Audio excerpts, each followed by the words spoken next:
নাবালিকা মেয়েকে ধর্ষণের অভিযোগে অভিযুক্ত ধর্ষণকারীকে 20 বছরের কারাদণ্ডের নির্দেশ আদালতের। গত 2023 সালের লক্ষ্মী পুজোর দুদিন আগে ত্রিপুরা গোমতী জেলা অমরপুর মহকুমা বীরগঞ্জ থানার অন্তর্গত গামাকু শিবটিলা এলাকার নাবালিকা মেয়ে আনুমানিক সকাল 10টা নাগাদ বাড়ির পার্শ্ববর্তী বিন্দাছড়া জঙ্গলে জনজাতি মানুষজনদের ঐতিহ্যবাহী খাবার যথা শামুক ও সবজি আনতে গিয়েছিল। তখন ওই এলাকার বাসিন্দা বিজয় মণিরূপিণী নামে এক ব্যক্তি নাবালিকা মেয়েটিকে লক্ষ্য করে পিছু পিছু হয়ে জঙ্গলে গিয়ে নাবালিকা মেয়েটির নির্জনতার সুযোগ নিয়ে জোরপূর্বক ধর্ষণ করে ভয়ভীতি দেখিয়েছিল।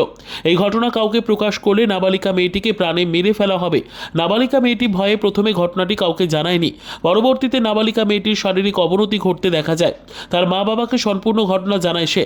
তারপর নাবালিকা মেয়েটির মা বাবা সম্পূর্ণ ঘটনাটি তাদের মেয়ের কাছ থেকে জানতে পেরে বীরগঞ্জ থানায় আসামি বিজয় মণিরূপিণীর বিরুদ্ধে মামলা দায়ের করেন। মামলা নম্বর BRG PS 46/2023। এই মামলা হাতে নিয়ে বীরগঞ্জ থানার পুলিশ অফিসার আসামি বিজয় মণিরূপিণীকে গ্রেপ্তার করে আসামির বিরুদ্ধে চার্জশিট প্রদান করে আদালত। দীর্ঘদিন শুনানির পর অবশেষে জেলা ও দায়রা জজের আদালতে এই মামলার ঘোষণা করা হয় আজ। সরকারি পক্ষের আইনজীবী পল্টু দাস জানান, দীর্ঘদিন শুনানির পর আদালত 18 জনের সাক্ষ্যবাক্যে গ্রহণ করার পর আদালতের স্পেশাল জজ শঙ্করলাল দত্ত এই রায়ের ঘোষণা করে বলেন, আসামি বিজয় মণিরূপিণীকে দোষী সাব্যস্ত করে ভারতীয় দণ্ডবিধির US 376 AB 506 of IPC and POCSO act 2012 আদালত এই মামলায় সর্বোচ্চ সাজা ঘোষণা করে এবং আসামি বিজয় মণিরূপিণীকে ভারতীয় দণ্ডবিধি আইনে 376 AB এবং US 6 অফ পক্সো আইনে সর্বোচ্চ 20 বছরের সাজা ঘোষণা করেন। তৎসহ 7,000 টাকা অর্থদণ্ড প্রদান করা হয়েছে। এই মামলার আইনের তদন্তকারী অফিসার ছিলেন বীরগঞ্জ থানার ইন্সপেক্টর অলঙ্গ বর্মন। আজকে আমাদের উদয়পুরে মাননীয় স্পেশাল জাজ আদালতে আরেকটা গুরুত্বপূর্ণ মামলার রায় প্রদান করা হয়েছে। ইত্যাদি কুড়ানোর জন্য সকাল 10টায় পার্শ্ববর্তী একটা জঙ্গলে, বৃন্দাছড়া জঙ্গল বলে একটা জঙ্গল, পার্শ্ববর্তী জঙ্গলে গেছে শামুক খোঁজার জন্য।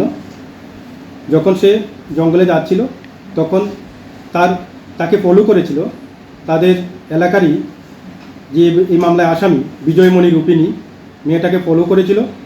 মেয়েটা যখন জঙ্গলে গেছে, মেয়েটা জঙ্গলে যাওয়ার পরে আসামি পিছে পিছে ওর সঙ্গে গেছে এবং সেখানে মেয়েটাকে একা পেয়ে বিজয় মণিরূপিণী তাকে শারীরিক নিগ্রহ করেছে, তাকে ধর্ষণ করেছে এবং সঙ্গে ভয়ভীতি দেখিয়েছে যদি এই ঘটনা সে বাড়িতে এসে কাউকে বলে তাহলে তাকে প্রাণে মেরে ফেলা হবে। মেয়েটা তখন ভয়ে বাড়িতে এসে কাউকে এই কথাগুলো জানায়নি। পরবর্তীতে মেয়েটার যখন শারীরিক সমস্যা দেখা দিয়েছিল, তার ইউরিন করতে তার প্রবলেম হচ্ছিল এবং বিভিন্ন শারীরিক অবনতির কারণে মা বাবা তাকে জিজ্ঞাসা করেছিল যে কী হয়েছে। তখন মেয়েটা তার সমস্ত ঘটনা মা বাবাকে জানিয়েছিল। মা বাবাকে ঘটনাটা জানানোর পরে মা বাবা সঙ্গে সঙ্গে বীরগঞ্জ থানায় গেছে এবং একটা মামলা দায়ের করেছে আসামি বিজয় মণিরূপিণীর বিরুদ্ধে। এই মামলায় থানা মামলা পাওয়ার পরে এই মামলায় আয়ু ছিল ইন্সপেক্টর অলঙ্গ বর্মন।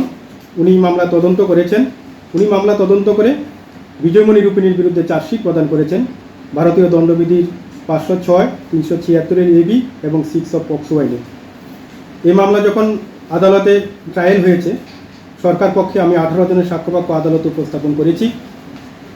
18 জনের সাক্ষ্যবাক্য আদালত মেডিকেল সমস্ত কিছু বিবেচনা করে উভয় পক্ষের আর্গুমেন্ট শেষ করে আদালত আজকের দিনে আসামি বিজয় মণিরূপিণীকে দোষী সাব্যস্ত করেছে ভারতীয় দণ্ডবিধি আইনে 376 AB, 6 অফ পক্সো আইন এবং 506 IPC ধারা অনুসারে।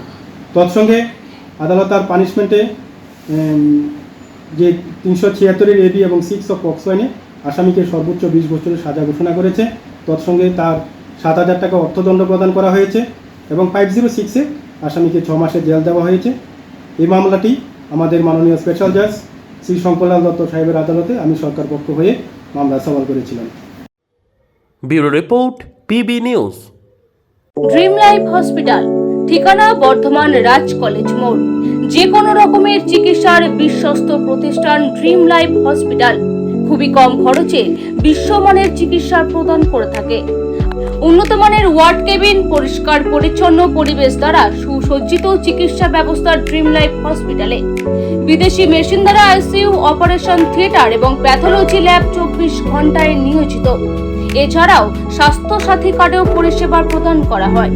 উন্নত মানের পরিষেবা প্রদান করার জন্য আমাদের ডাক্তারবাবু, মেডিকেল স্টাফ এবং সিস্টাররা সকলেই বদ্ধপরিকর। যোগাযোগ করুন 7319525110 অথবা 9734762221 এই নম্বরে।